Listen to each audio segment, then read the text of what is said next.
Okay, last class we have seen fundamentals of first law of thermodynamics with all sign convention. First law of thermodynamics is on the basis of conservation of energy, है ना? So delta Q is equal to delta U plus delta W. Delta Q का value हम जानते हैं, it is NC delta T, which is taken positive for heat supplied to the system, negative rejected by the system. और delta U is NCV delta T, जिसमें positive for rise in temperature and negative for fall in temperature, और delta W is positive for expansion, negative for contraction. चलिए, and also we have seen thermodynamic process क्या है. So P, V, T are the thermodynamic parameters. Any change in thermodynamic parameters is called a thermodynamic process, and in any thermodynamic process at least two parameters are to be changed. ये नहीं हो सकता है कि दो parameter को constant रखते हुए तीसरा को चेंज करेंगे, वो मुश्किल नहीं, नामुमकिन है. तो कुछ स्पेसिफिक थर्मोडायनेमिक प्रोसेसेस के बारे में हम लोग देखेंगे. वैसे बुक में पढ़ने के बाद बच्चों को लगता है कि देयर आर 4 थर्मोडायनेमिक प्रोसेसेस. ऐसा नहीं है, there are infinite thermodynamic processes. ठीक है, infinite thermodynamic processes, we shall see that also in generalized form. तो आज चलो कुछ important thermodynamic processes के बारे में देखते हैं. सबसे पहला हुआ isochoric process.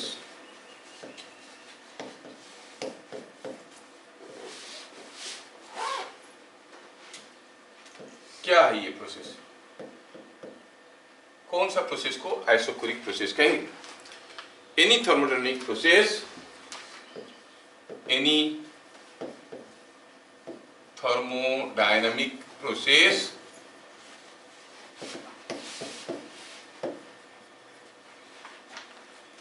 in which volume of gas remain constant is called isochoric process. समझ में आया? क्या कहेंगे इसको? आइसोकोरिक प्रोसेस, जिसमें वॉल्यूम कांस्टेंट रहेगा. एक एग्जांपल देके बताइए. एग्जांपल के तौर पे कहेंगे, हम कहेंगे कि मान लो कि कोई एक रिजिड वेसल है जो एक्सपांड नहीं कर सकता, रिजिड है. जैसे मान लो कि तुम्हारे घर में जो गैस आता है, एक सिलेंडर में आता है, वो रिजिड है.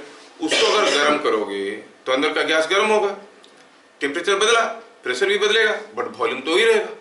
So that is an isochoric process. तो आप कहोगे हीटिंग और कूलिंग ऑफ ए गैस और heating of a gas in a rigid vessel.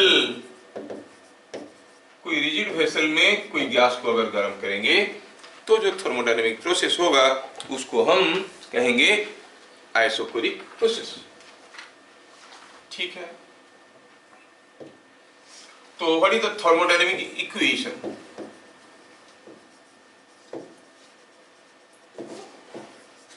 आप कहोगे इक्वेशन क्या? V is equal to constant, volume is constant.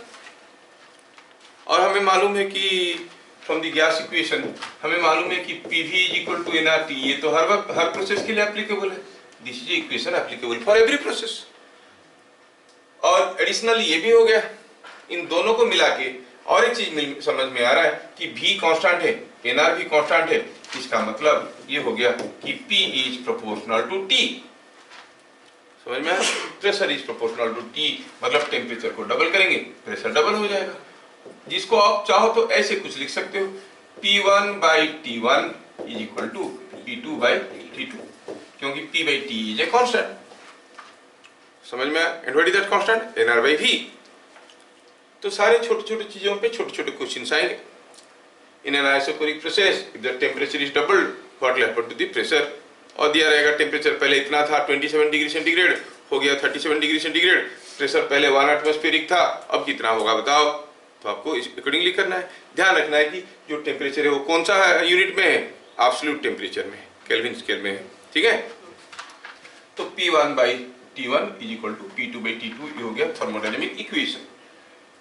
अगर ऐसा कोई थर्मोडायनेमिक प्रोसेस के लिए पीवी डायग्राम करेंगे, पीवी डायग्राम करेंगे तो चलो देखते हैं कैसे दिखेगा ये। क्या लग रहा है आपको ये पीवी डायग्राम में? ये जो पीवी डायग्राम बनेगा इसमें हम लेते हैं इस एक्सिस में प्रेशर को, इस एक्सिस में वॉल्यूम को। वॉल्यूम कांस्टेंट है, मतलब the diagram will be looking something like this. नहीं, अब ये डायग्राम में एक वर्टिकल लाइन रिप्रेजेंट कर रहा है। It's the PV diagram. ये लिटरली पूछते हैं स्कूल में, what is the how is the PV diagram for a isochoric process? It is a straight line parallel to pressure axis. बस ऐसा करके आंसर लिखना होता है। हम क्यों लिखेंगे, तुम लोगों को समझ में आ रहा है? तो it is a straight line, but PV diagram में एक एरो मार्क होता है। तो एरो मार्क ऐसा भी हो सकता है, नीचे भी हो सकता है। What does that mean? अगर हमें दो ठो पीवी डायग्राम ऐसे मिला, दोनों को दोनों हम जानते हैं कि they are all isochoric processes, but क्या ये दोनों प्रोसेस बराबर है? नहीं, डिफरेंट है। What is the difference between the two processes? ये भी आइसोकोरिक है, ये भी आइसोकोरिक है। इस केस में वॉल्यूम तो कांस्टेंट है, प्रेशर बढ़ रहा है। प्रेशर बढ़ रहा है मतलब टेम्परेचर बढ़ रहा होगा, क्योंकि P is proportional to T। मतलब this is the heating process. Isochoric heating process का पीवी डायग्राम करिए, मतलब आपको ऐसा डायग्राम करना पड़ेगा। अगर ये कूलिंग प्रोसेस है तो टेम्परेचर घटेगा तो प्रेशर भी घटेगा। Heat is rejected by the system, heat is supplied to the system. Draw the PV diagram of a in the isochoric process if heat is rejected. तो आपको ऐसा करना पड़ेगा, एरो मार्क नीचे की तरफ देना पड़ेगा। बात समझ में आ रहा है? Yes, sir. ये हो गया पीवी डायग्राम। पीवी डायग्राम को ध्यान से देखो तो समझ में ये भी आता है कि ये डायग्राम जो है ये पैरेलल टू प्रेशर एक्सिस होने के कारण क्या बता सकते हो what is the area under this diagram? कहाँ एरिया है? तो सीधे सीधे आ रहा है। ऐसा रहता तो कुछ एरिया बनता, एरिया तो है नहीं। तो आप क्या कहोगे? What is the work done? Zero. PV diagram में area under the diagram is zero, तो आप कहोगे वार्डन इज जीरो। वैसे भी वार्डन का क्या फॉर्मूला था? P into dV, change in volume. Volume तो बदल ही नहीं रहा है, वॉल्यूम बदल नहीं रहा है, तो work done is zero. Point number 4 में लिखेंगे work done in process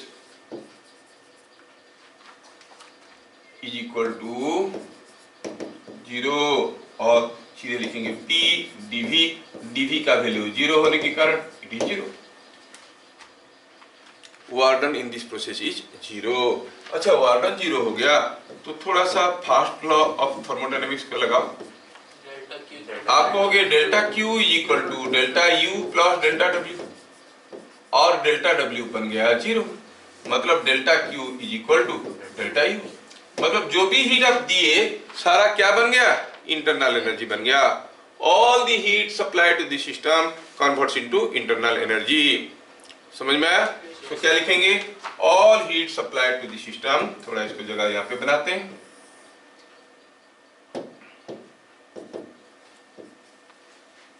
all the heat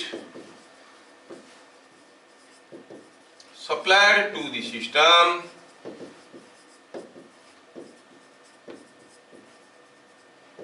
converts into internal energy. जो भी हीट दोगे सारा इंटरनल एनर्जी बन जाएगा, कोई बात नहीं करेगा। क्या हम इसको एक थर्मोडायनेमिक प्रोसेस कह सकते हैं? कह सकते हैं, लेकिन सचमुच में देखा जाए लिटरली तो नहीं है। क्यों बताओ? थर्मोडायनेमिक प्रोसेस किसको कहते थे? जिसमें पीवीटी बदलता है, कहने के लिए कह देते हैं, लेकिन चीज ये है कि थर्मल एनर्जी को वर्क में कन्वर्ट करना है। कोई वर्क तो नहीं हो रहा, जितना भी हीट दो सारा इंटरनल एनर्जी बन रहा है। It is not giving you any dynamic work. लगेगा तो हमें और भी एक चीज समझ में आ रहा है। कोई अगर पूछेगा ऐसा कोई एक सिस्टम में, थोड़ा सा मैं यहाँ पे जगह बनाता हूँ so that I can write one more line. Yes, suppose हम कहेंगे ऐसा कोई एक सिस्टम में what is the molar specific heat. जो इंटेलिजेंट है वही बताएगा। What is the molar specific heat? Samiksha, can you tell what is the molar specific heat in this case? Molar specific heat at constant volume.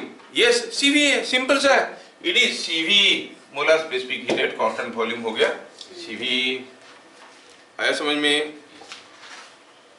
अच्छा, चलिए अगला देखते हैं, isobaric process.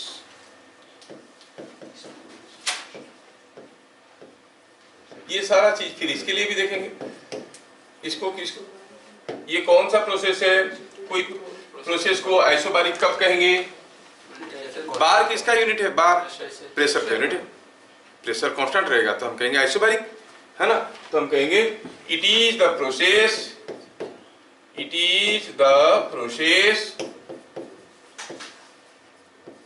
Operated at constant pressure.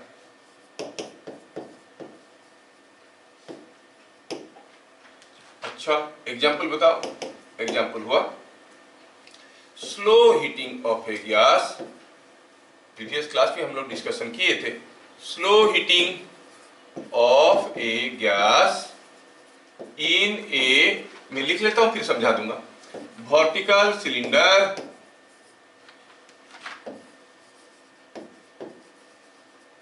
With floating piston.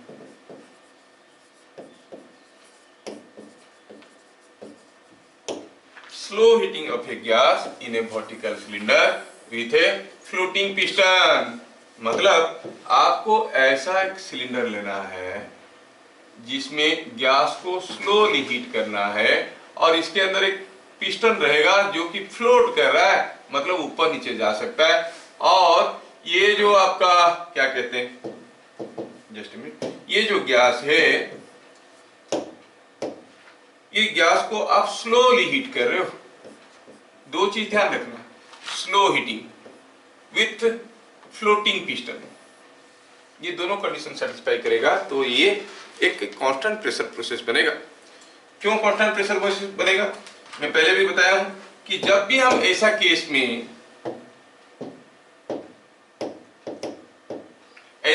में इसको heat supply करते हैं तो धीरे धीरे हीट सप्लाई करेंगे तो ये धीरे धीरे ऊपर चढ़ेगा। मैं एक कैंडल जला दिया हूं नीचे तो ये धीरे धीरे हीट दे रहा है, धीरे धीरे एक्सपांड कर रहा है। पिस्टन भी धीरे धीरे मूव करेगा। जब ये पिस्टन धीरे धीरे मूव कर रहा है, किसी भी हाल में ये पिस्टन गिर क्यों नहीं रहा था? गिरने को तो कोशिश कर रहा था, उसका अपना वेट के चलते गिरने की कोशिश कर रहा था, लेकिन अंदर जो प्रेशर बन चुका है उसके चलते जो फोर्स आ रहा है P इंटू ए, क्या किसका एरिया है? पिस्टन का एरिया है। जो फोर्स है ये उसको बैलेंस करके रखा था। जैसे आप गर्म करोगे तो आप देखोगे हीट जाएगा तो ये धीरे धीरे एक्सपांड करेगा। जब ये धीरे धीरे ऊपर जा रहा होगा किसी भी पोजीशन में, उसका एक्सीलरेशन जीरो है। एक्सीलरेशन जीरो है मतलब आप कहोगे PA is equal to mg। PA is equal to mg मतलब P हो गया mg बाई a, मतलब ये ऊपर तो जा रहा है बट प्रेशर कांस्टेंट है। अगर स्लो हीटिंग के जगह वेरी फास्ट हीटिंग करते तो जोर से भागता तो एक्सीलरेट करता तो mg के साथ साथ एक स्यूडो फोर्स नीचे की तरफ ही आ जाता, प्रेशर ज्यादा हो जाता। तो ध्यान रखना, एग्जांपल हुआ slow heating of a gas in A vertical cylinder with floating piston is a case of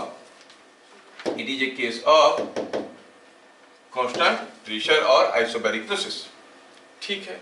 point number 2, क्या आप बता सकते हो what will be the thermodynamic equation? आपको तरीका पता चल चुका है।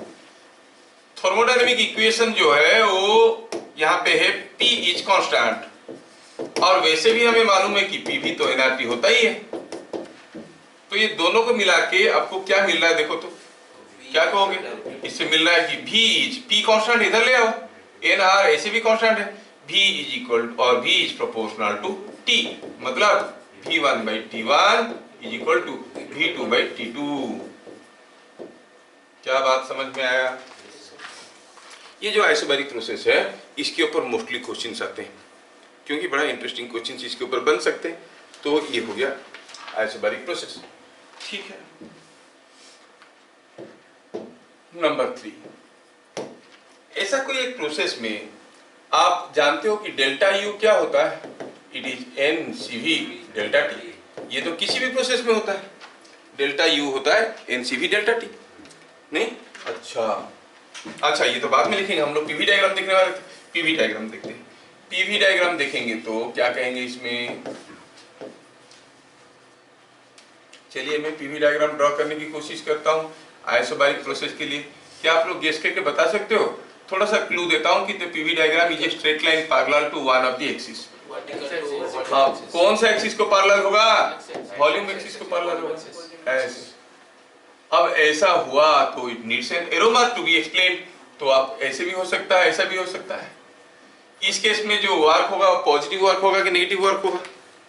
एक्सपांशन हो रहा है, पॉजिटिव है। इस केस में जो वर्क होगा नेगेटिव होगा। ये भी बात समझ में आया। लेकिन दोनों केस में अंतर क्या है? What is the difference between the to cases? देखो पहला केस में आपका पहला केस में क्या हुआ है, आपका वॉल्यूम बढ़ रहा है और आप जानते हो कि volume is proportional to temperature, मतलब टेम्परेचर बढ़ रहा है। टेम्परेचर बढ़ रहा है मतलब हीट हो रहा है। तो आप इसको कहोगे आइसोबारिक हीटिंग। ये हो गया आइसोबारिक हीटिंग प्रोसेस, और ये आइसोबारिक कूलिंग प्रोसेस। समझ में आया? अच्छा, point number 4, delta W, you know it is PdV, but volume is constant. sorry, the pressure is constant. Pressure अगर कांस्टेंट है तो फॉर्मूला क्या था? P into V2 minus V1।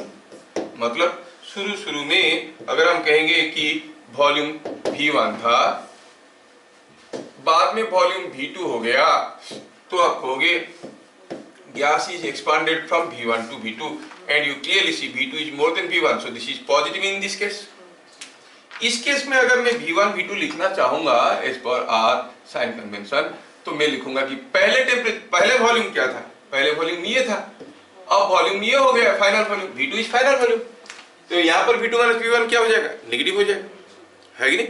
Anyway, तो work done is PdV, that is P V2 minus V1, ऐसे करके निकाल सकते हैं। थोड़ा और भी सोचते हैं। अगेन हमें मालूम है कि जो हमारा P V1 is equal to NR T1, P1 V1 is equal to NR T1, but P तो कांस्टेंट है ना, P1 हो या P2 हो, P तो P है। P V1 is equal to NR T1 और P V2 क्या है भाई? NR T2 हुआ ना। तो अगर P V2 के जगह वैल्यू लिखते हैं और P V1 के जगह वैल्यू लिखते हैं, तो डेल्टा W जो हमें पहले से मालूम था कि P V2 माइनस V1 है, वो क्या बन गया बताओ तो? NR T2 minus T1। ये इंटरेस्टिंग है, जिसको चाहो तो हम लोग NR डेल्टा T लिख सकते हैं। So the work done is also given by a new formula now, NR delta T। वैसे जो फॉर्मूला था वो कायम है, लेकिन again you are getting a new simple formula in terms of change in temperature also you can find out the work done in this process। कोई isobaric process में 5 moles of gas को temperature 10 degree centigrade बढ़ा दिया गया, what is the work done? Constant pressure process है, तो NR delta T 5 मोल दे दिया है, टेम्परेचर डिफरेंस मालूम है, कितना वर्क होगा निकाल दोगे। अब ये मत बोलना कि ना प्रेशर दिया है ना वॉल्यूम दिया है, कैसे PdV निकालेंगे? No, there is another formula NR delta T। क्या बात समझ में आ रहा है? बढ़िया। तो डेल्टा W के लिए नया फॉर्मूला आपके सामने आया। आपको लगे हाथ मालूम है कि चाहे प्रोसेस कुछ भी हो, जो चेंज इन इंटरनल एनर्जी होता है वो होता है NCV डेल्टा T। ये तो फिक्स्ड है। और अगर इस केस में मैं निकालना चाहूंगा व्हाट इज डेल्टा Q, वैसे मुझे मालूम है डेल्टा Q निकालना क्या है? NC delta T।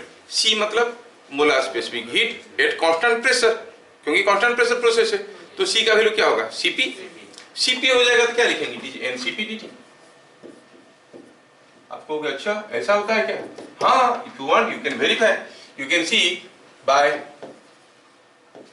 First law of thermodynamics. आप जानते हो कि delta Q is equal to delta U plus delta W, और लिखो तो सारे का वैल्यू को लिखो तो it is coming out to be NCP dt, और ये NCV dt, ये NR dt। देखो तो ये डेल्टा TN दोनों तरफ से कैंसिल हो गया, तो क्या ये रिलेशन आपको मालूम नहीं है? Yes, CP is equal to CV plus R, क्योंकि CP माइनस CV R होता है, तो वेरीफाइड है। समझ में आ रहा है क्या? अच्छा, ये हमें मालूम है और ये वेरीफाइड है, ठीक है। लेकिन यहाँ पर और एक इंटरेस्टिंग चीज हम लोग देखने वाले हैं पॉइंट नंबर 6 में। इसके ऊपर बहुत इंपॉर्टेंट क्वेश्चंस आते हैं। इसका मतलब यहाँ पर जो हीट दिया जाता है डेल्टा Q, वो डेल्टा Q का कुछ हिस्सा इंटरनल एनर्जी बनता है, कुछ हिस्सा वार्क करने में लग जाता है, जबकि आइसोकोरिक प्रोसेस में सारा का सारा इंटरनल एनर्जी बढ़ाने में काम में लगता था। अब कुछ हिस्सा क्या हो रहा है, इंटरनल एनर्जी बना रहा है, कुछ हिस्सा बना रहा है वर्क। कितना परसेंटेज जो हीट दिए उसका कितना परसेंट वर्क होगा, कितना परसेंट इंटरनल एनर्जी होगा। ठीक है, तो हम कहेंगे delta W by delta Q, delta Q का कितना हिस्सा वर्क कर रहा है, फॉर्मूला डाले तो it is NR delta T, और ये NCP डेल्टा T, ऊपर नीचे कट गया N डेल्टा T, रह गया R बाई CP, जबकि CP का वैल्यू आपको मालूम है, CP होता है gamma R by gamma minus 1, डालो तो बन गया ये गामा माइनस 1 बाय गामा। कितना इंटरेस्टिंग है, यहाँ पर कोई गैस को आप कुछ हीट दे रहे हो, उसका कितना हिस्सा वर्क करेगा वो गामा के ऊपर डिपेंड करता है। मतलब हीलियम को देंगे कुछ वर्क होगा, तो हाइड्रोजन को देंगे कुछ दूसरा वर्क होगा। सेम अमाउंट ऑफ हीट दो, सेम प्रेशर में दो, दैट टू कितना प्रेशर में दे रहे हैं उससे कोई मतलब नहीं है, pressure must be constant. The work done, the fraction of heat converted into external work depends only on the type of gas used, और किसी भी चीज के ऊपर डिपेंड नहीं कर रहा है, ना प्रेशर के ऊपर, ना टेम्परेचर के ऊपर, ना अमाउंट ऑफ गैस के ऊपर, किसी के ऊपर डिपेंड नहीं कर रहा है। वो कहेंगे 10 मोल ऑफ हाइड्रोजन को 100 कैलोरी हीट दिए, ज्यादा वर्क होगा कि 20 मोल ऑफ हाइड्रोजन को डबल प्रेशर में सेम हीट दिए ज्यादा वर्क होगा। Same, as long as it is hydrogen, gamma is fixed, the fraction of work converted into heat energy is fixed. समझ लो ना, कितना गहराई तक क्वेश्चन पूछ सकते हैं घुमा फिरा के वो लोग, जो नहीं जानते हैं वो सोचते रह जाएंगे। फिर से रिपीट कर रहा हूँ क्वेश्चन, 10 मोल ऑफ हाइड्रोजन को 1 एटमॉस्फेरिक प्रेशर में 100 कैलोरी हीट दिया गया, उसमें ज्यादा वर्क होगा कि 15 मोल ऑफ हाइड्रोजन को 2 एटमॉस्फेरिक प्रेशर में 100 कैलोरी हीट दिया गया, ज्यादा वर्क होगा। आपको दोनों केस में बराबर अमाउंट ऑफ वर्क होगा। समझ में आया? यस। दूसरा है what is delta U by delta Q, कितना हिस्सा इंटरनल एनर्जी बनाने में काम में लग जाता है, that is again NCV delta T by NCP delta T, तो हो गया CV बाई CP, और CV बाई CP को क्या कहते हैं, गामा। अरे नहीं, 1 बाई गामा, क्योंकि CP बाई CP होता है गामा। समझ में आया क्या? The fraction of heat that converts into internal energy depends only on the type of gas or atomicity of the gas or nothing else. समझ में आया? ठीक है, जब क्वेश्चंस करेंगे आपको समझ में आएगा चीजें। तो हम अभी आइसोकोरिक, आइसोबारिक दो ठो प्रोसेस देख लिए। ठीक है,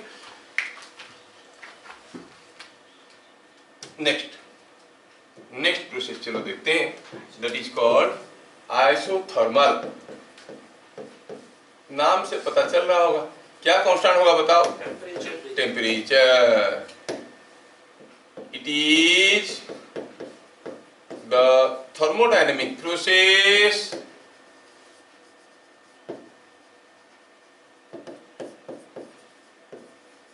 involving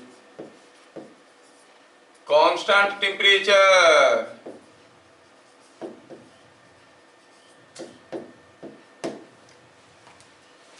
टेम्परेचर कांस्टेंट है, मतलब क्या क्या चीज बदल रहा होगा? बाकी दोनों बदल रहे हो, क्योंकि कम से कम दो बदल रहा है, एक ऑलरेडी कांस्टेंट हो चुका है, तो बाकी दोनों प्रेशर एंड वॉल्यूम बदल रहा होगा। अब कोई गैस को अगर हम कंप्रेस करते हैं, बाइसाइकिल पंप को कंप्रेस करते वक्त देखिए कितना गर्म हो जाता है, तो कंप्रेस करने से हम जानते हैं कि चीजें गर्म हो जाते हैं, गैस गर्म हो जाता है। क्योंकि व्हाट इज टेम्परेचर, मैं पहले भी बोल चुका हूँ, when you touch a body the molecules are striking your finger with what speed, at what frequency and at what number of particles are striking, that gives you altogether a sensation of temperature। कोई gas molecule को आप gas मान लो कि कोई balloon में कुछ gas है, आप इसको ऐसे पकड़ के रखे हो, तो गैस के जो मॉलिक्यूल से हो जाके इधर मारा, फिर वापस गया, उधर टकराया, फिर वहां से वापस आया, फिर मारा, जो जितने जल्दी जल्दी मारेगा अगर उसको कंप्रेस कर देंगे वो जल्दी जल्दी आके मारने लगेगा। इसका मतलब टेम्परेचर बढ़ जाता है। जब भी कोई गैस को कंप्रेस करते हैं टेम्परेचर बढ़ता है, एक्सपांड करते हैं टेम्परेचर घटता है। यहाँ पर बोल रहा है कि आप कंप्रेस करो, पीवी चेंज करो, लेकिन टेम्परेचर कांस्टेंट रहेगा। ये कैसे मुमकिन है? प्रेशर वॉल्यूम को बदलना है और टेम्परेचर को कांस्टेंट रखना है। हो सकता है कैसे बताओ? कि मान लो कि हम कोई गैस को बहुत ही धीरे धीरे धीरे धीरे कंप्रेस करेंगे, थोड़ा सा कंप्रेस हुआ तो थोड़ा सा टेम्परेचर बढ़ा, थोड़ा सा टेम्परेचर बढ़ा तो अंदर का टेम्परेचर ज़्यादा है और सिस्टम के बाहर का टेम्परेचर नॉर्मल है, तो हीट तुरंत फ्लो कर जाएगा। अगर हीट को बाहर भागने के लिए मौका मिल गया तो आप धीरे धीरे धीरे धीरे बढ़ाने की टेम्परेचर कोशिश कर रहे हो और हीट बाहर भाग रहा है, टेम्परेचर बढ़ नहीं रहा है। हो सकता है नहीं हो सकता? सिंपल सा चीज है भाई।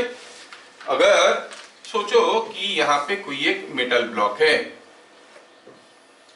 थोड़ा सा इररिलेवेंट है, फिर भी पकड़ने की कोशिश करो। ये मेटल ब्लॉक को किसी एक रफ सरफेस पे अगर मैं खींच के यहाँ से यहाँ तक ले लेता हूं तो क्या होता है कि against friction some amount of work is done, और फ्रिक्शन के अगेंस्ट में जो वर्क हुआ गया कहाँ हो, इट कन्वर्टेड इनटू हीट। इसको यहाँ से फेंको जाके यहाँ पे रुक जाता है, कहाँ गया वो एनर्जी, हीट में कन्वर्ट हो गया। अभी अगर मैं हीट में कन्वर्ट हुआ तो टेम्परेचर इसका बढ़ना चाहिए, लेकिन मैं अगर इसको धीरे धीरे लेके जाऊंगा यहाँ तक या फिर जल्दी लेके जाऊंगा यहाँ तक, कौन से केस में वार्डन अगेंस्ट फ्रिक्शन ज्यादा होगा? अरे कैसे जल्दी? फोर्स भी वही है, डिस्प्लेसमेंट भी वही है, warden will be same amount of heat will be generated. लेकिन आप अगर इसको जल्दी से ले जाओगे देखोगे गर्म हो गया, धीरे धीरे लेके जाओगे देखोगे ये गर्म नहीं हुआ। क्या हुआ? हीट तो जनरेट हुआ लेकिन डिसिपेट भी हुआ। अगर rate of heat dissipation and rate of heat generation दोनों बराबर हो गया तो टेम्परेचर कहाँ बढ़ेगा? तो जब मैं गैस को कंप्रेस कर रहा हूं, जो टेम्परेचर बढ़ रहा है, अगर हीट भी उसी रेट में भाग रहा होगा बाहर तो ठंडा ही ठंडा रहेगा, जो टेम्परेचर में था वही टेम्परेचर में रहेगा।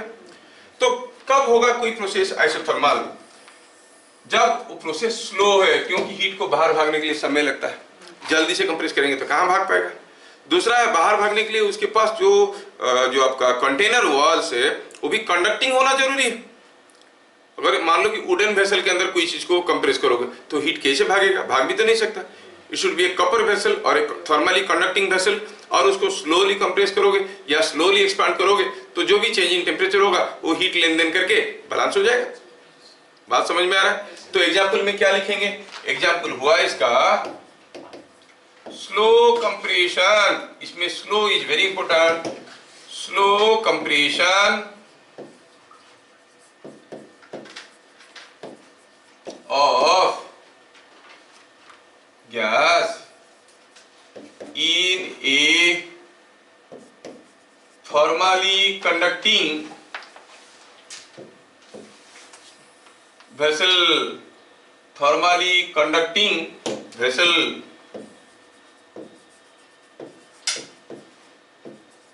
कोई थर्मली कंडक्टिंग वेसल के अंदर किसी गैस को स्लोली कंप्रेस करेंगे तो साइकिल पंप भी तो मेटल से बना हुआ होता है लेकिन गर्म होता है, क्योंकि हम लोग जल्दी जल्दी करते हैं। अगर वो पिस्टन को छोड़ दोगे वो धीरे धीरे धीरे धीरे खुद ही नीचे आएगा, गर्म होगा नहीं हो, क्योंकि स्लोली आता है, हीट भाग जाता है बाहर, कंप्रेस तो उतना ही होता है कि नहीं? अच्छा, तो ये हो गया आइसोथर्मल प्रोसेस। तो पहले दूसरा लिखेंगे थर्मोडायनेमिक इक्वेशन। सोचूंगा कि आप लोग बता दोगे थर्मोडायनेमिक इक्वेशन क्या है? कोई पहलवान जो बताएगा मुझे थर्मोडायनेमिक इक्वेशन क्या बनेगा? T is a constant, N, yes you are very correct, और PV है nRT, दोनों को मिला के क्या मिल गया हमें? T कांस्टेंट है, nR कांस्टेंट है, तो PV इज कांस्टेंट, मतलब P1 V1 is equal to P2। समझ में आया क्या? ठीक है। अच्छा, point number 3, point number 3, suppose हम कहेंगे पीवी डायग्राम कैसे होगा?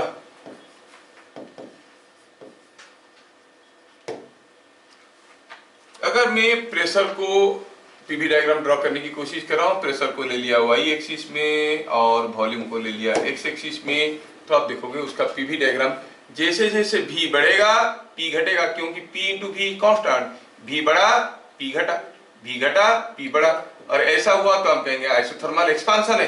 एरो मार्क उल्टा हो गया तो आइसोथर्मल कंप्रेशन है। वो तो समझ में आ जाता है। अब ये डायग्राम का एक खासियत है। अगर मैं कहूं कि ये डायग्राम में सपोज इस पॉइंट में, at this point there is some pressure P1 and there is some volume V1, and at this point some other point here there is some pressure P2 and some volume V2, ये P1 है, ये V1 है, ये P2 है, ये V2 है। हम जानते हैं कि P1 V1 is equal to P2 V2। P1 V1 क्या है? ये रेक्टेंगल को देखो तो ये विड्थ है V1, ये हाइट है P1। What does this area represent? P1 V1। And what does the other area represent? P2 V2। P1 V1 is equal to P2 V2 का मतलब ये वाला रेक्टेंगल का जो एरिया है, ये वाला रेक्टेंगल का वही एरिया है। मतलब इसके ऊपर कोई भी पॉइंट लेके एक रेक्टेंगल बनाओ, उसका एरिया कांस्टेंट है। ऐसा एक कर्व को कहते हैं रेक्टेंगुलर हाइपरबोला। क्या बोला? Hyperbola. Yes.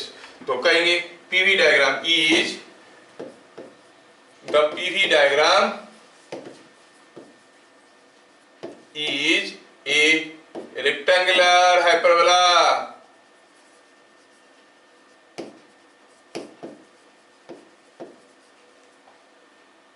The PV diagram is a rectangular hyperbola.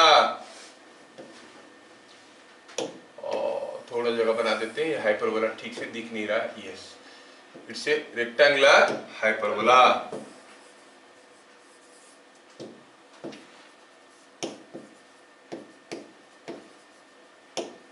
समझ में आया क्यों रेक्टेंगुलर हाइपरबोला कहते हैं? क्योंकि उसके ऊपर कोई भी पॉइंट लेके एक रेक्टेंगल बनाओ with the coordinate axis, you will find that rectangle will have same area irrespective of the point you are taking on the curve.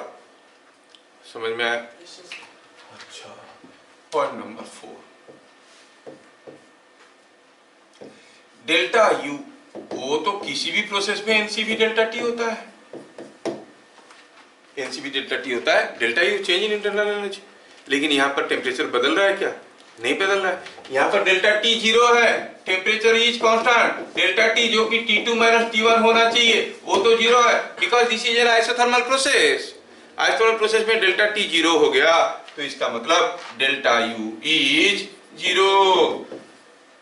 Internal energy of the system does not change. वैसे पूछेंगे what is the thermodynamic equation for a process where internal energy does not change. आपको P1 V1 equal P2 V2 समझ में आया ना? कितना correlate करके बोल सकते हैं। अच्छा, the internal energy remain constant, मतलब नहीं बदलेगा internal energy, delta U is 0। अब हमें यह भी मालूम है कि जो डेल्टा क्यू है by first law of thermodynamics आप कहोगे बाय FLOT, तो आपको पता चला कि delta Q is equal to delta U plus delta W. और बड़ा इंटरेस्टिंग आया केस कि delta Q is equal to delta W. मतलब जो भी हीट दोगे सारा का सारा वर्क कर जाएगा। कितना बढ़िया है, कोई लॉस नहीं। 100 कैलोरी हीट दिए, 100 कैलोरी वर्क मिल गया, 100% एफिशिएंसी। क्योंकि थर्मोडायनामिक्स का तो रिक्वायरमेंट वही था, हीट एनर्जी को डायनेमिक वर्क में कन्वर्ट करना है कि नहीं? चलिए तो लिखेंगे thus all the heat supplied to system converts into external work। ये कन्वर्ट कर जाता है किसमें? Into external work. बढ़िया सिस्टम है, थर्मोडायनामिक्स का वही रिक्वायरमेंट था। लेकिन हम ये प्रोसेस को कभी यूज नहीं करते। क्यों? अगर गाड़ी में इसको यूज कर पाते तो सोचो पूरा का पूरा पैसा वसूल, जितना पेट्रोल डीजल डाले वो सारा पैसा निकल गया, सारा का सारा हीट वर्क में कन्वर्ट हो रहा है। But it is a slow process. तुम्हारा गाड़ी का स्पीड हो जाएगा कितना? 1 millimetre per hour. 1 millimetre, kilometre छोड़ो, मिलीमीटर पर आवर स्पीड में अगर जाओगे पूरा का पूरा पैसा निकल जाएगा। लेकिन पैसा निकालने के लिए ऐसे क्यों जाओगे? पैदल चले जाओगे, उससे अच्छा है कि नहीं? हाँ, तो but this process being very slow, this process being very slow,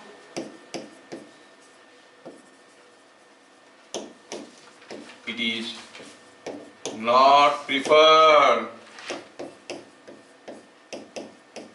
ये प्रोसेस को हम लोग पसंद नहीं करते क्योंकि स्लो है। आपको 10 क्वेश्चन देंगे, अब 10 मिनट में कर लोगे, कोई 10 साल में कर लेगा। क्या दोनों इक्वल इंटेलिजेंट है?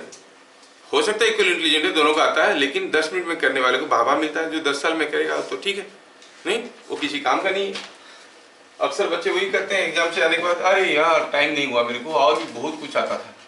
पता चला जो करके आया वही सब गलत करके आया, और भी बहुत कुछ आता था, मतलब और भी बहुत कुछ करता और भी ज्यादा नेगेटिव मार्क आता, अब थोड़ा सा स्मॉल नेगेटिव आया है कि नहीं? ये बात है, इट इज नॉट प्रिफर्ड। अच्छा ठीक है, ये भी समझ में आया। Next is point number 6, molar specific heat. हम पहले भी बता चुके हैं कि molar specific heat depends upon type of gas and process of heating, कैसे गर्म कर रहे हैं उसके ऊपर। और उसका फॉर्मूला क्या था? It was delta Q by N delta T, और फॉर कांस्टेंट प्रेशर प्रोसेस इसका वैल्यू था Cp, for constant volume process इसका वैल्यू था Cv, तो फॉर कांस्टेंट टेम्परेचर प्रोसेस क्या Ct कहेंगे? नहीं, सोचो डेल्टा T अगर 0 है, ये पूरा क्वांटिटी क्या हो जाएगा? अरे नहीं, इनफाइनाइट हो जाएगा। तो the molar specific heat of this process is infinite. बस उतना ही पूछेंगे, what is the draw the PV diagram of a process where the molar specific heat is infinite. तो आपको समझ में आ जाना है कि आइसोथर्मल थर्मल प्रोसेस के बारे में बात कर रहा है। मतलब सेम प्रोसेस का कितनी सारे कैरेक्टरिस्टिक्स आ रहा है, देख लो। किसी भी तरीके से आपको उसको पहचानना है, उसका सारा चीजों को हजम करोगे तभी पकड़ पाओगे। क्या ये चीजें समझ में आया? Now 7, work done in expanding the gas at temperature T from volume V1 to V2। अगर हमें इसको एक्सपांड करना है तो what is the work done in the process? इस प्रोसेस में क्या वर्क होगा? सिंपल सा है भाई, हम पीवी डायग्राम ड्रॉ करते हैं, एरिया निकाल देते हैं। पीवी डायग्राम ड्रॉ करके एरिया निकाल देंगे। थोड़ा ड्रॉ करके देखें तो जो वर्क होगा वो कैसा होगा? प्रोसेस कुछ ऐसा हो गया, मान लो कि ऐसा हो गया, और ये हो गया आपका, ये हो गया आपका V1 वॉल्यूम, ये हो गया V2 volume. The gas is expanded from volume V1 to volume V2, कोई एक टेम्परेचर T में, T टेम्परेचर में ऐसे किया गया है, ठीक है। अच्छा, ये बात है। अभी इसमें हमें अगर पूछा गया what is the work done, it is so simple, we just find out the area under the diagram that gives you the work done. लेकिन एरिया कैसे निकालेंगे? ये अगर स्ट्रेट लाइन होता तो ट्रापेजियम बना के निकाल देते, ये तो कुछ ऐसा है। तो चलिए we have to go for the fundamental method. हमें मालूम है कि delta W is given by the formula PdV integration V1 to V2, है कि नहीं? और हमें यह भी मालूम है कि जो आइसोथर्मल प्रोसेस है या फिर किसी भी प्रोसेस में हमें मालूम है कि PV is equal to nRT। तो इससे पता चलता है कि P is nRT by V, ऐसा होता है P का वैल्यू। तो वर्क डन निकालने के लिए यहाँ पर एक P टर्म हमें दिक्कत कर रहा है, P को इंटीग्रेट करना है विथ रिस्पेक्ट टू V, तो बेहतर है कि हम P को कन्वर्ट कर दें। हम लिखेंगे it is integration V1 to V2 nRT by V into dV, जिसमें आपको मालूम है कि nRT तीनों कांस्टेंट है, टेम्परेचर कांस्टेंट है, R is gas constant, N is number of moles, तीनों कांस्टेंट है, तो तीनों को बाहर फेंको। If I throw them all out, तीनों को अगर मैं बाहर फेंक देता हूं तो यह आ जाएगा nRT dV by V V1 to V2। जिनको मालूम नहीं है वो बगल में लिख लें, वी नो दैट। किसी को मालूम नहीं चलेगा कि आपको मालूम नहीं है क्या, कि 1 बाई V का इंटीग्रेशन होता है ln V ln V, समझ में आया? तो ये हो गया nRT ln v। ln का मतलब हुआ log to the base e, natural logarithmic base रहेगा तो ln कहते हैं इसको। लिमिट क्या हो गया इसका? इसका लिमिट तो है v1 से v2। The limit is from v1 to v2। तो पहले अपर लिमिट डालते हैं कि पहले लोअर लिमिट डालते हैं? पहले हम डालते हैं अपर लिमिट। सो nRT ln v2 minus ln v1। शायद लॉगरिथम में थोड़ी थोड़ी चीजें आप लोगों को मालूम होगा। That is log a minus log b is log a by b, so it is coming out to be nRT ln v2 by v1 है कि नहीं? बस यहां तक समझ में आ गया था और कुछ नहीं है। वर्क का फॉर्मूला आपको समझ में आ गया। थोड़ा सा चाहे तो हम इसको प्रेशर की रेशियो पे सजा के लिख सकते हैं। कैसे बताओ? हमें मालूम है कि P1 V1 is equal to P2 V2। P1 V1 is equal to P2 V2। क्या मतलब है? P1 V1 is equal to P2 V2। क्या मतलब है? V2 by V1 क्या हो गया? ये same as P1 by P2। V2 by V1 के जगह वैल्यू क्या लिख सकते हैं? P1 by P2, क्योंकि आइसोथर्मल प्रोसेस की बात चल रहा है। तो आप कहोगे it is same as nRT ln P1 by P2 initial pressure by final pressure. क्या ये बातें सबको समझ में आ रहा है? ये रखना है याद, वार्डन का फॉर्मूला। वो वार्डन नहीं पूछेंगे what is the heat supplied in फलाना आइसोथर्मल प्रोसेस, और आपको मालूम है कि delta Q is equal to delta W। Delta W निकाल दो, वही है डेल्टा Q, क्योंकि डेल्टा U 0 है।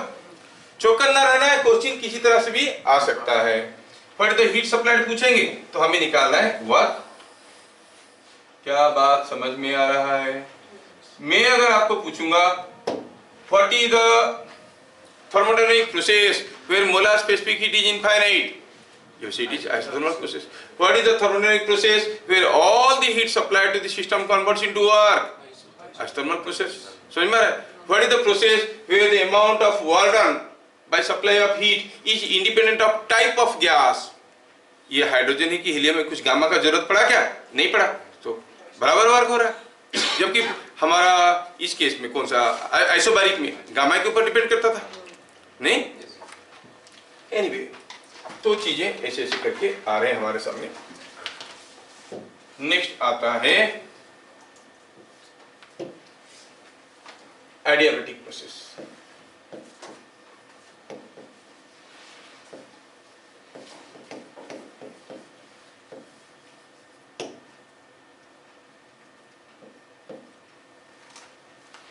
P कांस्टेंट हुआ तो आइसोबारिक, V कांस्टेंट हुआ तो आइसोकोरिक, T कांस्टेंट हुआ तो और इंटरनल एनर्जी कांस्टेंट हुआ तो इंटरनल एनर्जी कांस्टेंट हुआ मतलब चेंज इन इंटरनल एनर्जी 0 है, आइसोथर्मल। यहाँ पर क्या है? हीट इज कांस्टेंट, मतलब no heat transaction takes place between system and surrounding. ऐसा प्रोसेस को कहते हैं adiabatic process. It is the process in which there is no heat transaction, कोई हीट लेन देन नहीं हो रहा है भैया between system and surrounding।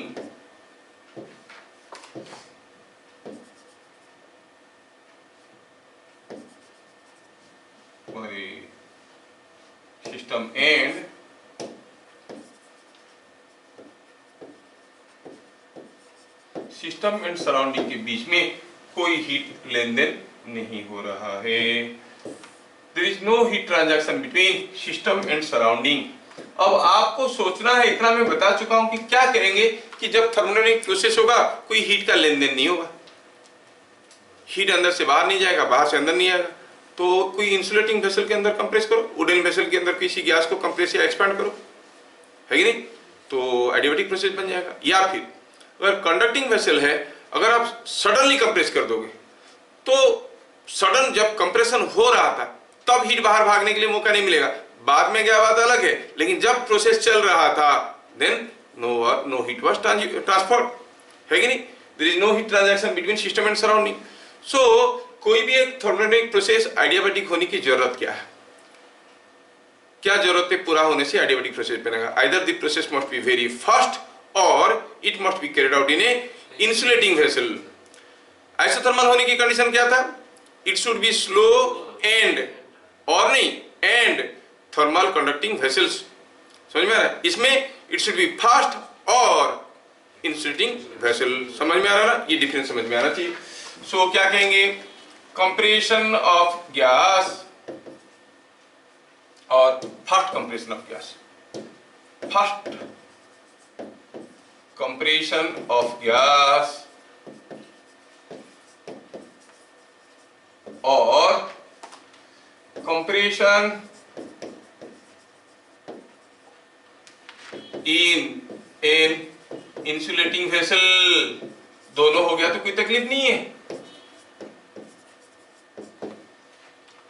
पर कंडक्टिंग वेसल है तो फास्ट होना चाहिए प्रोसेस। समझ में आ रहा है? कंडक्टिंग वेसल है तो it should B very fast, और इंसुलेटिंग है तो फास्ट करो स्लो करो क्या फर्क पड़ता है? आइसोथर्मल होने के लिए क्या चाहिए? Slow and, it should be slow and it should B carried out in a conducting vessel. Adiabatic होने के लिए it should B fast compression या फास्ट एक्सपांशन। कोई बैलून बस्ट कर गया, सडनली जो अंदर एयर था सडनली एक्सपांड कर गया, so adiabatic process. Bursting of balloon is an adiabatic process. समझ में? Any fast process is always an adiabatic process. In general आप याद रख सकते हो कि any fast process is an adiabatic process। ये आप याद रखो। एग्जाम्पल हुआ bursting of balloon, bursting of balloon, pumping of a bicycle। हम धीरे धीरे पुश करते हैं कि जोर से पुश करते हैं? जल्दी जल्दी पुश करते हैं। धीरे धीरे पुश करोगे, दिन भर करते रहोगे तब भी हवा नहीं निकलेगा। समझ में आ रहा है? अच्छा, अब आई बात थर्मोडायनामिक इक्वेशन का। पॉइंट नंबर 2 में थर्मोडायनामिक इक्वेशन।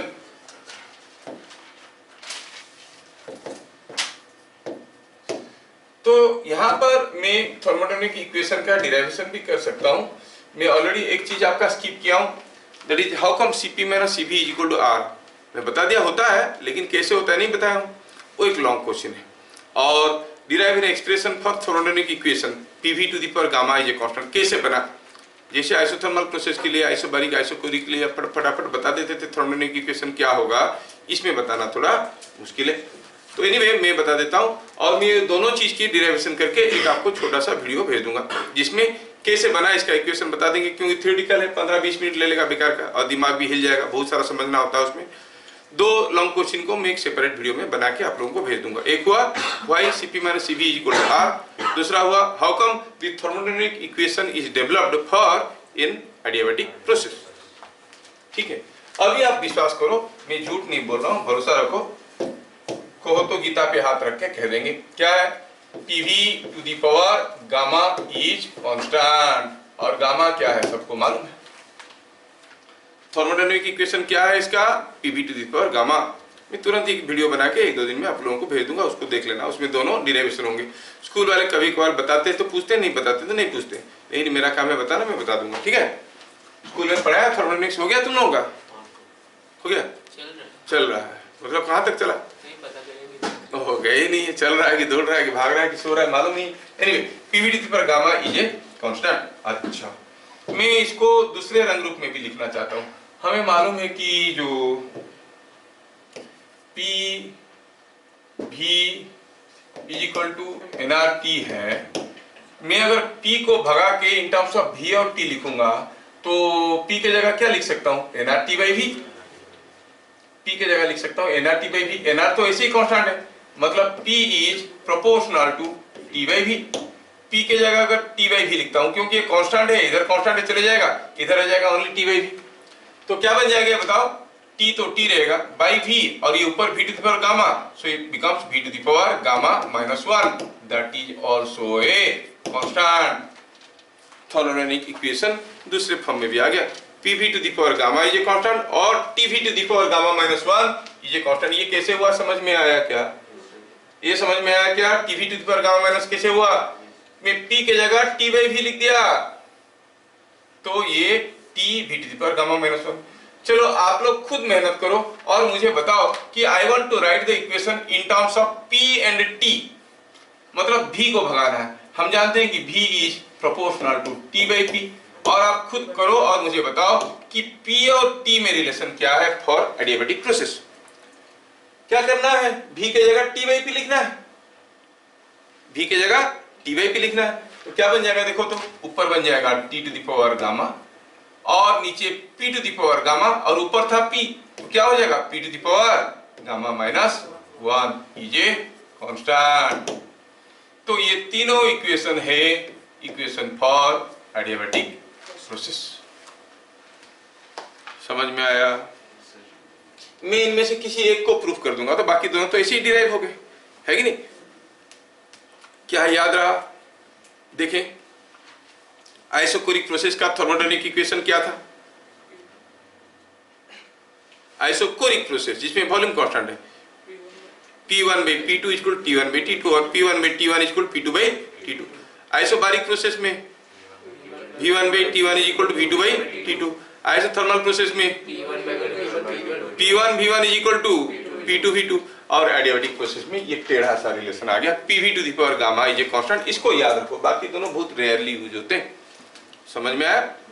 क्योंकि पावर गामा में है ना, और गामा का वैल्यू 1.5 1.6 ऐसे होता है, निकालना मुश्किल होता है, तो जनरली सिंपल सा क्वेश्चन आते हैं इसके ऊपर जिसमें वो वैल्यूज निकल पाएंगे।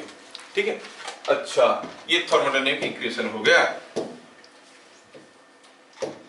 What about delta U? और कोई भी मेथड में तो डेल्टा यू होता है एनसीवी डेल्टा टी, इसमें कोई दो राय है नहीं। एनसीवी डेल्टा टी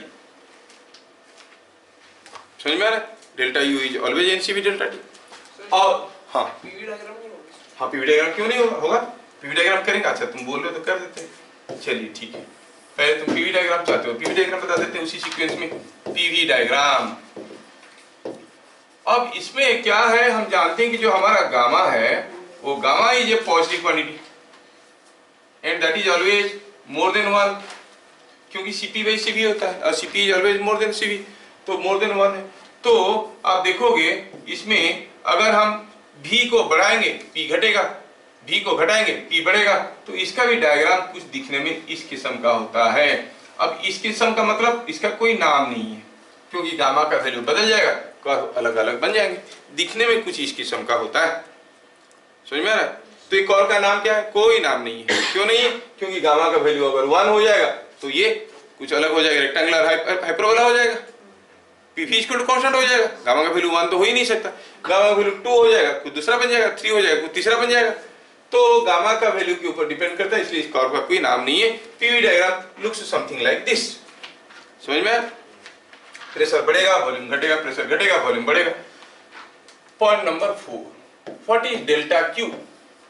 आप जानते हो कि इट इज 0, क्योंकि ये एडियाबैटिक प्रोसेस है। Delta Q is heat supplied और rejected by the system. There is no heat transaction between system and surrounding. तो डेल्टा क्यू क्या हो गया? 0, because there is no heat transaction. थोड़ा लिख देंगे, बार बार नहीं लिखने से बच्चों को याद नहीं रहता है। As there is no heat transaction, आप कहोगे डेल्टा क्यू 0 है, और डेल्टा यू ये तो फिक्स्ड है, एनसीवी डेल्टा टी, है कि नहीं? अच्छा, अब बताओ what is molar specific heat? Molar specific heat का क्या फॉर्मूला था भैया?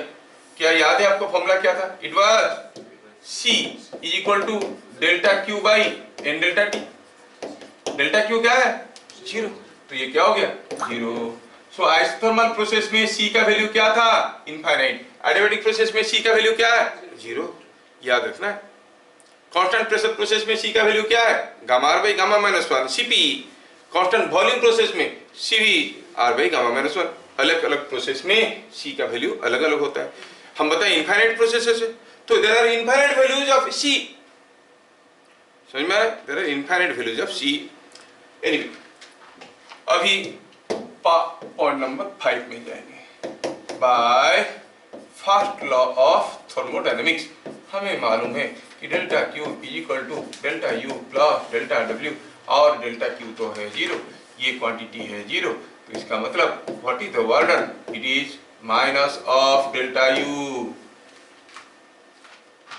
क्या मतलब है, मतलब ये है अगर डेल्टा डब्ल्यू पॉजिटिव हुआ, गैस एक्सपांड किया, तो डेल्टा यू क्या हो जाएगा, माइनस एन की तरह नेगेटिव, टेम्परेचर फॉल करेगा। कंप्रेस किया, टेम्परेचर बढ़ेगा। सो वर्क जो हो रहा है वो कहां से एनर्जी, कुछ एनर्जी तो वर्क में कन्वर्ट होगा ना। कौन सा एनर्जी, इंटरनल एनर्जी को लेके। जब कुछ वर्क होता है इंटरनल एनर्जी खर्चा हो जाता है। फिर work is done by the gas, internal energy of the system decrease. Work is done on the gas मतलब डेल्टा डब्ल्यू नेगेटिव है। Work is done on the gas मतलब कंप्रेस हो गया है, तो डेल्टा डब्ल्यू अगर नेगेटिव हो गया तो आप कहोगे डेल्टा यू पॉजिटिव है, इंटरनल एनर्जी बढ़ेगा। क्या लिखेंगे, all the work done in this process is at the expense of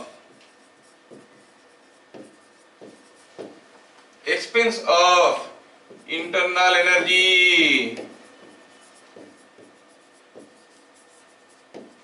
That means whenever work is done by the gas, internal energy decrease. Work done by gas implies decrease in internal energy.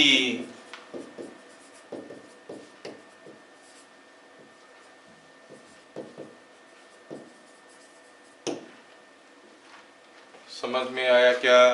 Work done against gas pressure और work done on the gas मतलब compression is equal to gain in internal energy. समझ में आ रहा है? आप इसको work done by gas is equal to decrease लिखो या लॉस इन इंटरनल एनर्जी लिखो, दोनों करेक्ट है। लॉस इन इंटरनल एनर्जी, मैं तो लॉस इसलिए लिखा क्योंकि मेरे को जगह नहीं हो रहा था। लॉस इन इंटरनल एनर्जी, क्या बात समझ में आ रहा है? जितना वर्क होगा उतना इंटरनल एनर्जी लॉस हो जाएगा। एनीवे आखिर में क्या बच गया निकालना, ये है कि work done in expanding a gas,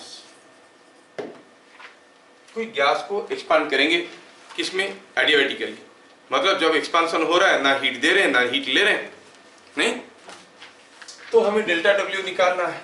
और डेल्टा डब्ल्यू का पहले से हम ढेर सारे फॉर्मूला जानते हैं, पीडीवी वगैरह, वो तो ठीक है, but using first law of thermodynamics आप कहोगे delta W is nothing but minus of delta U. Book में ये डेरिवेशन को इंटीग्रेशन करके किया है, आप चाहो तो हम भी इंटीग्रेशन करके कर लेंगे, ठीक है, लेकिन मजा नहीं आएगा आपको, आप ऐसे करो ठीक रहेगा।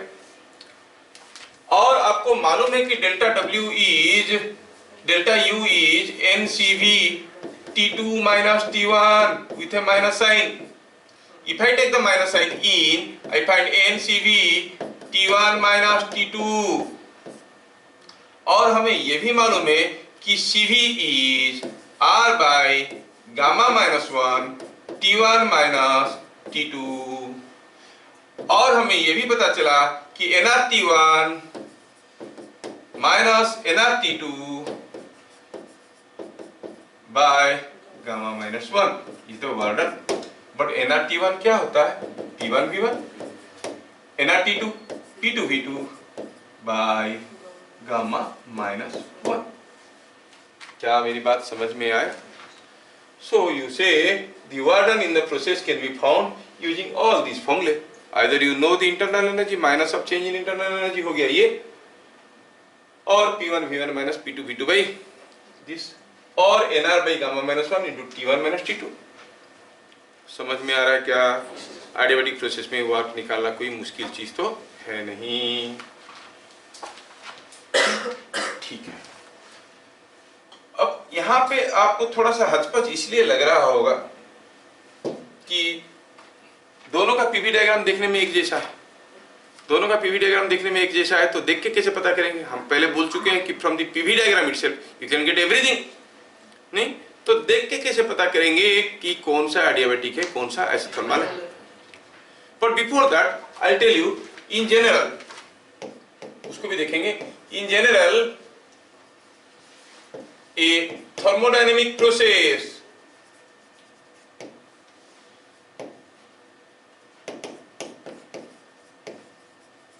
can be written as PV to the power n is a constant। मैं n की जगह m लिखूंगा क्योंकि n नंबर ऑफ मोल होता है। यू मे कंफ्यूज, सो मैं लिखूंगा इसमें PV to the power k। PV to the power k is a constant, जिसमें k क्या है? कहते हैं इसको पॉलीट्रॉपिक इंडेक्स। क्या कहते हैं? Polytropic index. अब k का डिफरेंट वैल्यूज के लिए डिफरेंट थर्मोडायनेमिक प्रोसेस होता है। For example k equal to 1, अगर k 1 हुआ तो कौन सा प्रोसेस बना? PV is a constant, process is isothermal. हुआ कि नहीं हुआ? k का वैल्यू गामा हो गया तो कौन सा बन जाएगा? Adiabatic, PV to the power gamma. अच्छा k का वैल्यू 0 हो गया, PV to the power 0, V to the power 0 होता है 1, that is P is a constant, मतलब कौन सा बन गया? आइसोबारिक। और k का वैल्यू इनफाइनाइट हो गया। सोचते suppose PV to the power n is a constant, can you not write it as P to the power 1 by n, V is a constant। लिख सकते हैं ना? दोनों तरफ nth रूट ले लिए। अबे P V स्क्वायर कांस्टेंट होता तो root P into V is a constant लिखते कि नहीं लिखते? वैसे ही लिख दिए। अगर n इनफाइनाइट है, ये k इनफाइनाइट है, तो क्या हो जाएगा? 1 by infinite is 0, P to the power 0 हो गया 1, क्या रह गया? V is constant, मतलब आइसोकोरिक। मतलब किसी भी थर्मोडायनेमिक प्रोसेस को हम लोग इसी फॉर्मेट में लिख सकते हैं। ये बन गया आइसोकोरिक। क्या ये आपको समझ में आया? पहले बताओ। Could you follow k equal infinite refers to isochoric process. अब अगर ऐसा कोई एक थर्मोडायनेमिक प्रोसेस के लिए हम delta U, delta Q, delta W सब कुछ निकाल देते हैं, तो फिर कोई भी प्रोसेस के लिए निकालो, k की जगह सुटेबल वैल्यू डालो, काम निकल गया। k का वैल्यू क्या हो सकता है? 0 टू इन्फिनिटी, कुछ भी हो सकता है। समझ में आ रहा है? ये गामा है, गामा का वैल्यू 2, 3, 1, 5 कुछ भी हो सकता है। 1 तो नहीं होता, 1 से ज्यादा ही होता है। Are you getting? और इंटरेस्टिंगली k का वैल्यू लेस देन 1 भी होता है। फॉर टाइप ऑफ गैसेस कैसे कर रहे हैं, क्या कर रहे हैं, उसके ऊपर डिपेंड कर रहा है। कंप्रेस करने के साथ साथ हीट कर रहे थे, एक्सपांड करने के साथ साथ हीट कर रहे थे, k का वैल्यू बदल जाएगा प्रोसेस ऑफ हीटिंग के ऊपर। तो दैट वे वी सी कोई भी हम थर्मोडायनेमिक प्रोसेस को ऐसे रिप्रेजेंट कर सकते हैं। ठीक है। अब बहुत ज़्यादा चीज़ें आपकी सिलेबस से निकल गया, तो यहाँ से और एक ब्रांच आगे चलता था। पॉलीट्रोपिक प्रोसेस के लिए निकालो what is the relation between delta Q by delta U, delta W by delta Q, ऐसे करके वो सब चीज़ें गायब हो गए। ठीक है। खैर अभी हमें देखना ये है कि how to recognise the isothermal curve and adiabatic curve. दोनों दिखने में एक जैसा है, पीवी डायग्राम दोनों को कंपैरिजन करना है। तो क्या देखेंगे? कंपैरिजन बिटवीन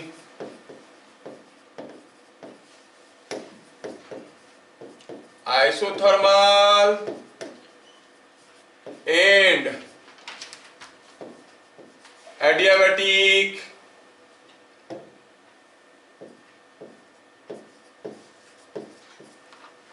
PV डायग्राम, दोनों के बीच में कंपैरिजन करने वाले हैं भैया। Isothermal and adiabatic PV diagram.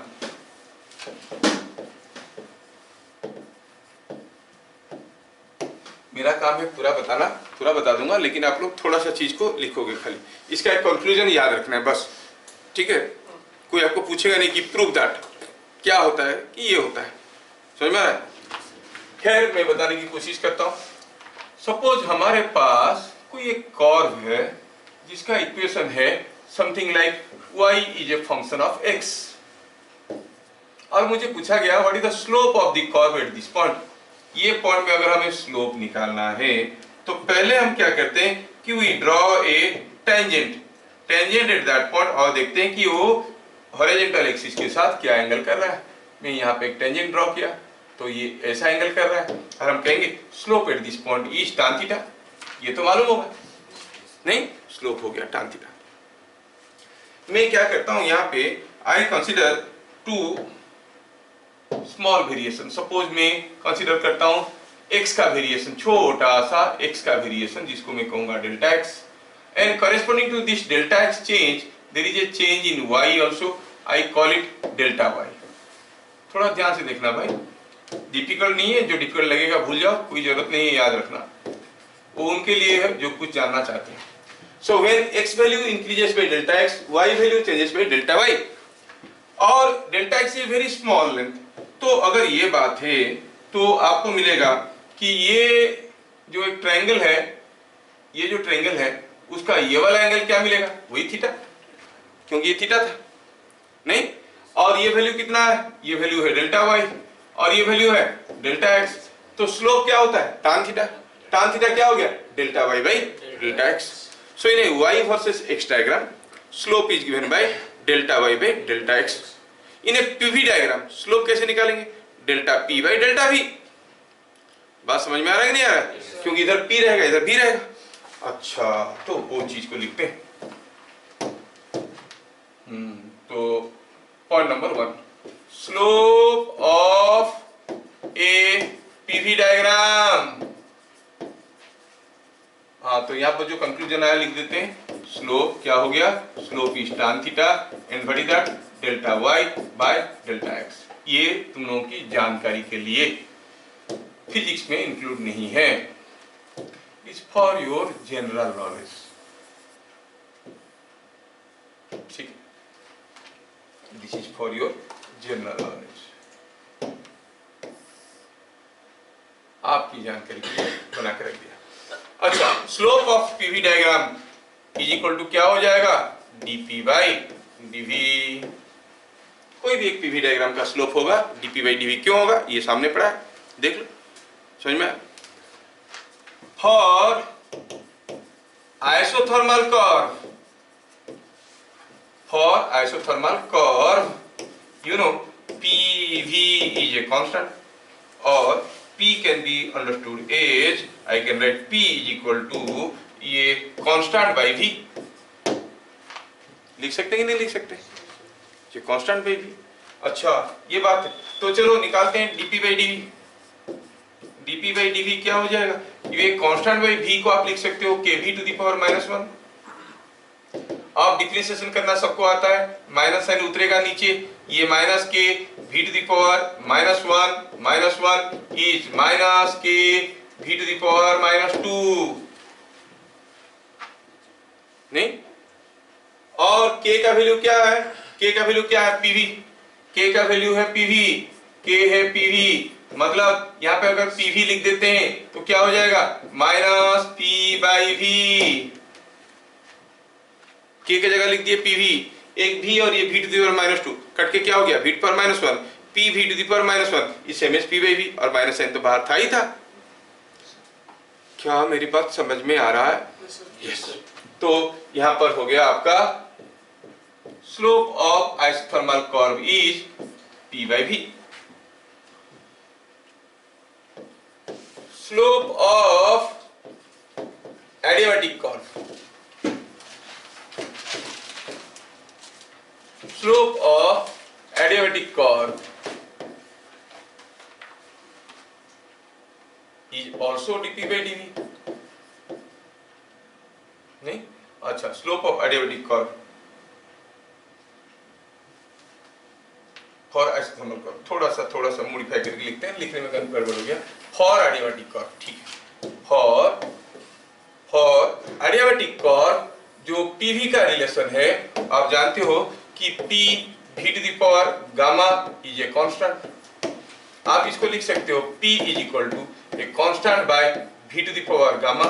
और क्या आप dp बाई dv निकाल सकते हो, स्लोप, स्लोप कितना हो जाएगा, स्लोप हो जाएगा के तो कांस्टेंट है, जिसको आप चाहो तो K v to the power minus gamma लिख सकते हो, ये बन जाएगा minus gamma K v to the power minus gamma minus 1। क्या बात समझ में आ रहा है? अच्छा, is not it same as minus gamma K by ये v to the power gamma plus 1 है ना, और k का वैल्यू क्या है, k is pv to the power gamma, so it is minus gamma pv to the power gamma by v to the power gamma plus 1, मारपीट करो तो मिलेगा minus gamma p by v। तो slope of adiabatic curve, ध्यान रखो इसके ऊपर छोटे छोटे क्वेश्चन आते हैं एंट्रांस में। At same pressure and volume what is the ratio of slope of isothermal process and adiabatic process? isothermal में होता था p by v और इसमें हो रहा है गामा p by v, तो रेशियो हो गया 1 by गामा। इसके पीछे कितने सारे राज छुपे हुए हैं, ठीक है। तो ऐसे करके छोटे छोटे क्वेश्चन बन सकते हैं। अब अक्सर सारा पढ़ के बैठा है, उसके साथ हंस के दान दिखाओगे तो तुमको कोई फायदा नहीं होने वाला। वो कर चुका है, वो बैठा है, तुम उस लेवल में पहुंच जाओ, फिर उसके बाद उसके साथ बातचीत करो, हंसते खेलते रहो, अदरवाइज ध्यान दो। And hardly anyone's parent will allow to go for third time, be serious.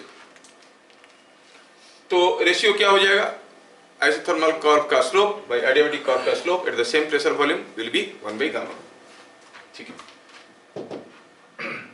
अब ये दोनों को देखने से क्या पता चला, आइसोथर्मल कर्व में हो गया ये माइनस पी बाई वी और ये पी बाई वी। देखो तो मैं आपको ड्रॉ करके दिखाता हूं। सपोज ये कोई एक स्ट्रेट लाइन है और ये दूसरा स्ट्रेट लाइन है, इसका जो स्लोप होगा वो ज्यादा नेगेटिव होगा, इट विल बी, ये भी नेगेटिव है, ये भी नेगेटिव है स्लोप, है कि नहीं, दोनों स्लोप नेगेटिव है। ऐसा होने से स्लोप पॉजिटिव होता है, ऐसा होने से स्लोप नेगेटिव होता है। आप कहोगे it is more negative and it is less negative, क्योंकि ये पूरा फ्लैट हो जाएगा तो जीरो हो जाएगा, स्लोप जीरो हो जाएगा। ये लेस नेगेटिव है, ये लेस नेगेटिव है। इसका मतलब ये दोनों कर्व में से कौन ज्यादा स्टीप दिख रहा है, किसको चढ़ने में आपको ज्यादा दिक्कत होगा, ये ज्यादा स्टीप है। तो आप कहोगे जो मोर नेगेटिव है it is steeper than the less negative one. हमारा एक का स्लोप हुआ माइनस पी बाई वी, दूसरा का स्लोप हुआ minus gamma P by V और गामा इज मोर देन 1। तो एडियाबैटिक कर्व का slope gamma P by V times gamma times हुआ एडियाबैटिक आइसोथर्मल कर्व का, मतलब that is steeper than adiabatic isothermal curve. तो दोनों में से ये कंक्लूजन हमें समझ में आया कि 10 10 10 पता चला कि आइसोथर्मल प्रोसेस में स्लोप हो गया dp by dv in isothermal process is minus p by v and dp by dv in adiabatic process में ये बन गया minus gamma p by v। so adiabatic curve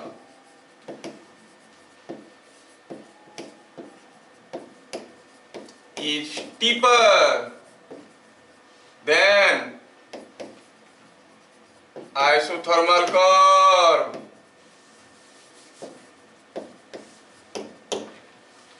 Adiabatic curve is steeper than isothermal curve। क्या मेरी बात समझ में आ रहा है? देखो फॉर एग्जाम्पल अगर हम देखेंगे for expansion over same volume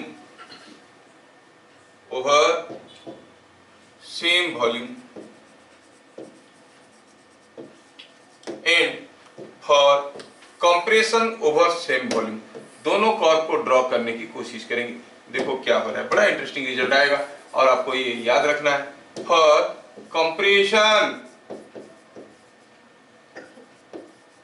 over same volume, दोनों केस में मैं पीवी डायग्राम ड्रॉ कर रहा हूं। कोई गैस जो शुरू में कुछ V1 वॉल्यूम में था, P1 प्रेशर में था, उसको एक्सपांड करके मैं V2 वॉल्यूम में लाना चाहता हूं। एक्सपांड हो रहा है, ये प्रेशर एक्सिस है, ये वॉल्यूम एक्सिस है। मान लो कि गैस का स्टेटस ये था।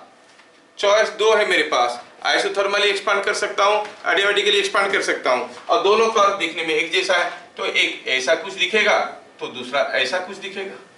दोनों ही केस में गैस का एक्सपांशन हुआ है, लेकिन हम पहले से पहचान नहीं पा रहे थे कि इनमें से कौन सा आइसोथर्मल कौन सा एडियाबैटिक। अभी हमें पहचानने में मदद हो गया। देखो तो इसमें से ज्यादा स्टीप कौन सा लग रहा है, नीचे वाला कि ऊपर वाला? नीचे वाला। जितना स्टीप रहेगा, अरे मान लो किसी पहाड़ पे आपका स्कूटी लेके जा रहे हो, ये वाला पहाड़ आपको ज्यादा स्टीप लगेगा कि ये वाला पहाड़ आपको ज्यादा स्टीप लगेगा? 1 और 2 कौन ज्यादा स्टीप पे चढ़ाने के लिए गाड़ी? स्टीपनेस ज्यादा है, मतलब जल्दी साइन करके उठ रहा है ऊपर, है कि नहीं? तो यहाँ पर स्टीपनेस किसका ज्यादा है? देखो तो नीचे वाले का कि ऊपर वाले का? नीचे वाले का। मतलब नीचे वाला हो गया एडियाबैटिक, ऊपर वाला हो गया आइसोथर्मल। क्या मेरी बात समझ में आ रहा है? Now merely looking at the graphs you can recognize which graph stands for what.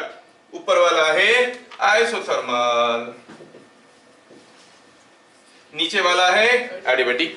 So during expansion over same volume range, which curve lies above? Isothermal curve lies above the adiabatic curve. Suppose मैं repeat करना चाहता हूं same diagram को for a compression. अब क्या है कि gas पहले मान लो कि कुछ यहाँ पे था, स्टेटस उसका यहाँ पे था। अब ये एक्सपांड करेगा सेम वॉल्यूम रेंज में। अब आइसोथर्मली एक्सपांड करेगा या फिर एडियाबैटिकली एक्सपांड करेगा, तो कॉस्ट कुछ ऐसे दिखेंगे। सॉरी, ये एक्सपांड कहाँ हुआ? कंप्रेशन हुआ। ये दोनों केस में हम कंप्रेशन किए हैं गैस को, एडियाबैटिकली कंप्रेस किए हैं, आइसोथर्मली कंप्रेस किए हैं। अब सोचो और बताओ, दोनों में से कौन ज्यादा स्टीप दिख रहा है, ऊपर वाला कि नीचे वाला? ऊपर वाला। मतलब अब ऊपर वाला कौन सा है, एडियाबैटिक है क्या आइसोथर्मल? एडियाबैटिक है, और ये आइसोथर्मल है। तो पूछेंगे for compression process over same volume range, which curve lies above, adiabatic or isothermal? Adiabatic curve lies above. For expansion, adiabatic curve lies below. क्या बात समझ में आया? Yes, sir. तो यहाँ पर थर्मोडायनामिक प्रोसेसेस के बारे में कुछ चीजें मैं आपको बता दिया। ये सारा वीडियो को दोबारा बढ़िया से देख लेना, सारा पॉइंट्स को नोट कर लेना। क्या तुम लोगों को समझ में आया? रवि, ये वीडियो को बढ़िया से देख लो, and I will be sharing and giving you another question, set of questions, और उसका आंसर दूंगा, तुम लोग उसको देखो so that we can save time। ठीक है, तो उसका अगला क्लास में अगर आप कर लिए होगे तो मैं कार्नोट इंजन करूंगा, नहीं हुआ होगा तो मैं सीधे सीधे इसको समझा दूंगा जो न्यूमेरिकल नहीं बना होगा। So it's a sincere appeal, मैं आपको इसके साथ साथ एक वीडियो शेयर करूंगा अभी, एक न्यूमेरिकल वाला वीडियो, जिसमें ये सारा प्रोसेस के ऊपर न्यूमेरिकल्स दिया गया है, और सारा न्यूमेरिकल को ट्राई करिए। ट्राई करने के बाद जो न्यूमेरिकल नहीं बना, नेक्स्ट क्लास में उसको पूछिए। बन गया तो अच्छी बात है, but I want to see all those numericals done in your copy. सब कॉपी में करके आओगे अगले class, and take it as a compulsory, क्योंकि हमें खत्म करना है। इसके बाद वेव मोशन भी तो पढ़ना है, और भी मुझे 2 वीडियो लिख के देना है तुम लोगों को। और क्या बताया था, और कौन सा चैप्टर बाकी है हम लोग? इलास्टिसिटी। उसके पीछे क्यों पड़े हुआ? जिसको खींचने से फिर वापस आ जाता है, उसको इलास्टिक प्रॉपर्टी कहते हैं। क्या फायदा उसको खींच के? नहीं, इलास्टिसिटी इलास्टिसिटी इलास्टिसिटी, खींचने से कुछ फायदा होता तो होता है। अच्छा ठीक है, फुक्स कांस्टेंट वगैरह, यंग्स मॉडुलस वगैरह पढ़ेंगे उसको। ठीक है, फिर मिलेंगे अगले क्लास, तब तक के लिए जय हिंद।